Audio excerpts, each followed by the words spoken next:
두바이 장애인 배드민턴 국제대회 레벨 2에서도 금메달 한 개.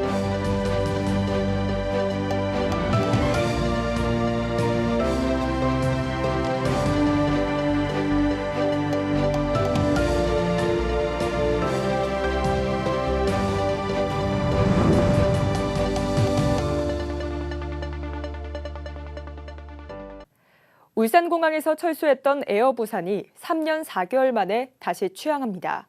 오는 7월 11일부터 울산 제주 간 운항을 다시 시작할 예정이라고 하니까 올여름 울산 제주 간 여행이 한결 수월해질 것 같습니다. 전우수 기자가 보도합니다. 울산에서 철수했던 에어부산이 울산공항으로 다시 복항합니다. 에어부산은 오는 7월 11일부터 울산 제주 간 운항을 재개합니다. 지난 2022년 3월 울산공항 철수 이후 3년 4개월 만입니다. 이번 제주 노선 복항은 지난해 12월 12일 대한항공과 아시아나의 최종 합병에 따라 공정거래위원회에서 부과한 조건사항에 대한 조치입니다. 지난 2019년 당시 에어부산 운항 공급 좌석의 90% 수준으로 운항하며 이는 앞으로 10년간 유지해야 됩니다. 에어부산의 울산공항 복항으로 당장 올여름 울산 제주 간 이용객의 이용 편의가 크게 개선되게 됐습니다. 그동안 기존 울산 제주 노선의 운항 시간이 여행 일정과 맞지 않아 울산 시민들이 인근 김해공항을 이용하는 등의 공항 이용 불편함이 해소되게 된 겁니다. 그동안 하루 2차례 있던 울산 제주 노선이 왕복 4차례로 늘어납니다. 특히 에어부산은 황금 시간대인 오전 11시 20분과 오후 6시 10분 편을 신설합니다. 제주발 울산 도착 노선은 이용객이 선호 시간대인 오전 9시 20분과 오후 4시 20분에 편성됐습니다. 실제 운항은 7월 11일부터지만 좌석 발권은 21일 오전 9시부터 가능합니다. 에어부산의 울산 제주 노선은 주 7회씩 왕복 14회가 늘어나게 돼 울산 제주 간 노선은 기존 대한항공과 진에어를 포함해 모두 56편으로 늘어납니다. 나아가서 하절기 항공 수요를 대비해서 도교통부와 항공사에 추가 정편을 계속적으로 건의해 나갈 계획입니다. 울산시는 앞으로도 울릉공항 신규 노선 개설 등 울산공항 노선 확대로 시민들의 항공교통 편의를 높이겠다는 계획입니다. 에어부산의 울산 제주 노선 운항 재개에 따라 울산공항에서는 매일 울산 김포 노선 왕복 3회, 울산 제주 노선 왕복 4회를 운항하게 됩니다. JCN 뉴스 전우수입니다. 제21대 대통령 선거가 10여일 앞으로 다가온 가운데 경찰이 잇따르고 있는 벽보 훼손 행위에 대해 엄정 대응하겠다고 밝혔습니다. 울산경찰청에 따르면 대선 벽보가 설치된 지난 15일부터 19일까지 울산에서 접수된 벽보 훼손 신고 건수는 18건으로 이 중 13건이 인위적인 훼손인 것으로 전해졌습니다. 경찰은 벽보 훼손 용의자 가운데 4명을 검거했으며 나머지 용의자도 추적 중이라고 밝혔습니다. 공직선거법 제240조는 정당한 사유 없이 선거 벽보나 현수막을 훼손할 경우 2년 이하의 징역 또는 400만 원 이하의 벌금에 처하도록 규정하고 있습니다. 울산대학교 병원이 오는 10월 경주에서 열리는 에이펙 정상회의의 협력병원으로 공식 지정됐습니다.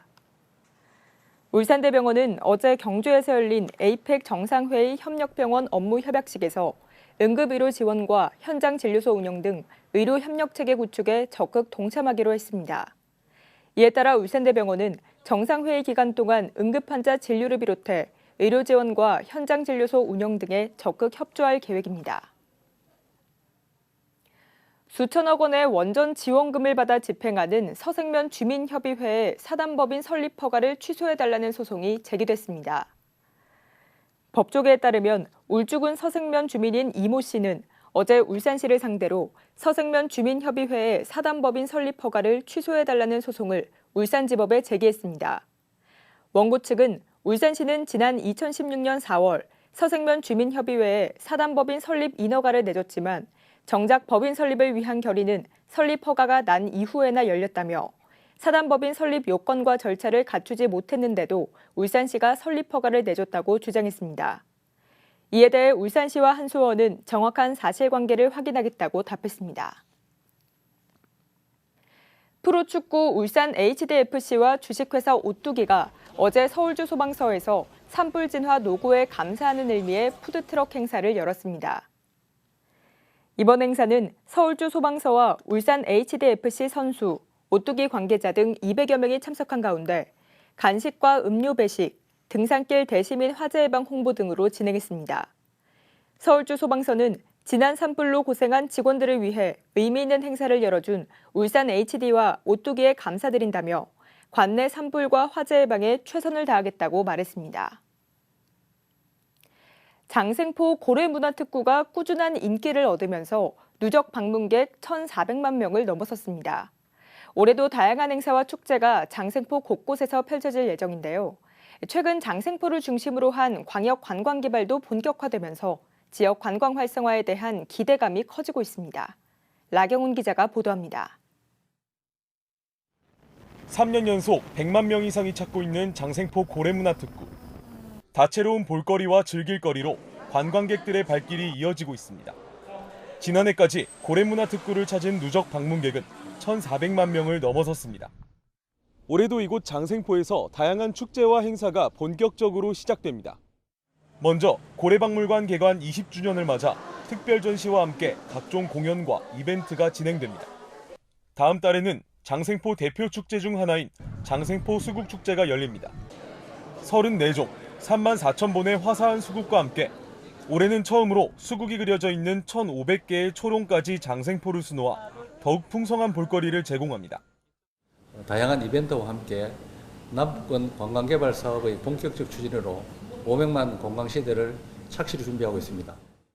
올해 축제는 고래의 선물을 주제로 AI 증강현실을 접목한 관람형 콘텐츠와 멀티미디어 종합예술, 가족 참여형 프로그램 등 풍성한 행사가 마련됩니다.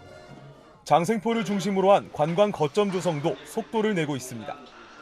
관광시설과 숙박시설을 확충하는 남북권 광역관광 개발 사업도 본격 추진 중입니다.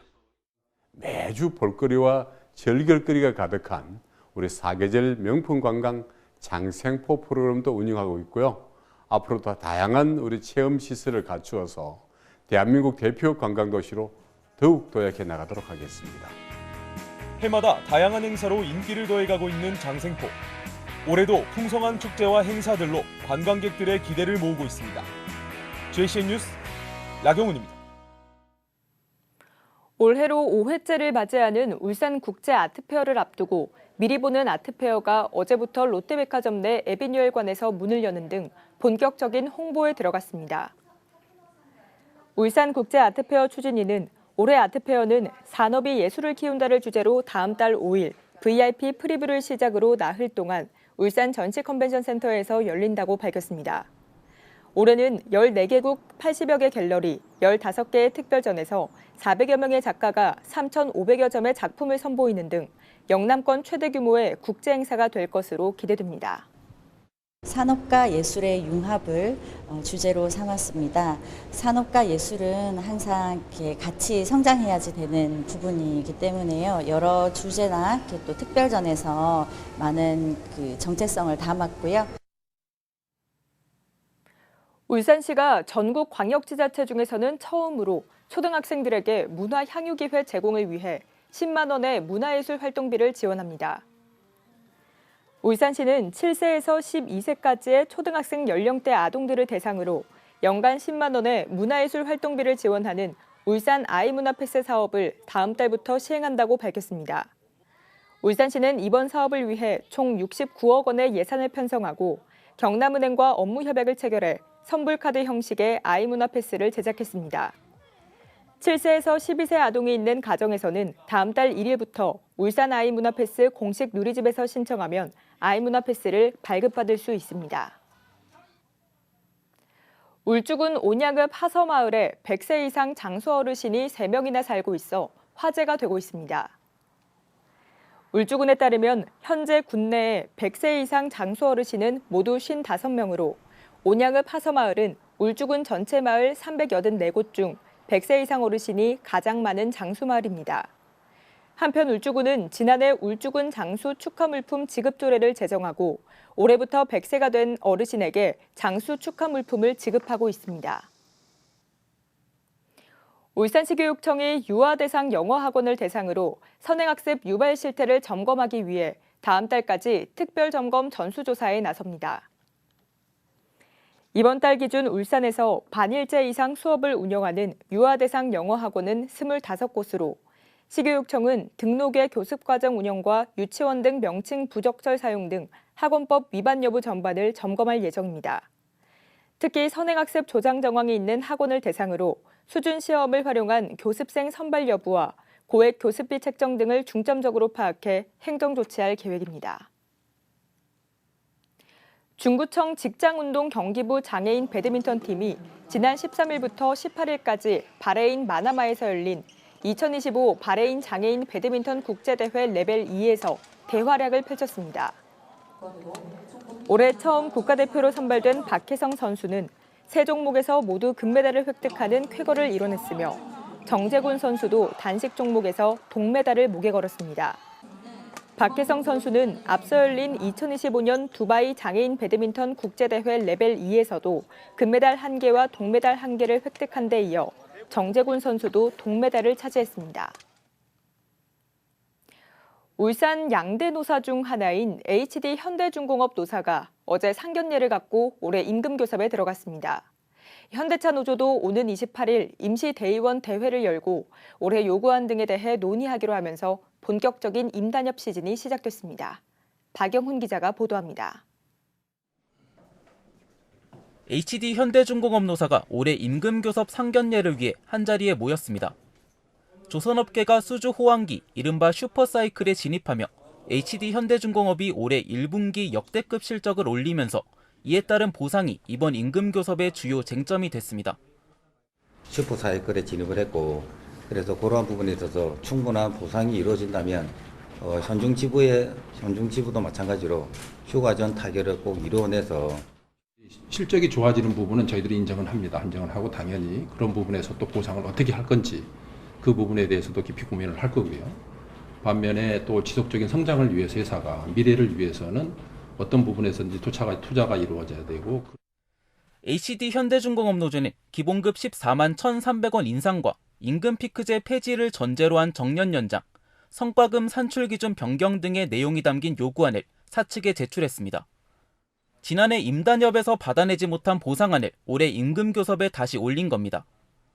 앞서 HD 현대중공업 노조는 지난해도 임단협 교섭 과정에서 부분 파업에 들어가면서 2년 연속으로 분규가 이어졌습니다.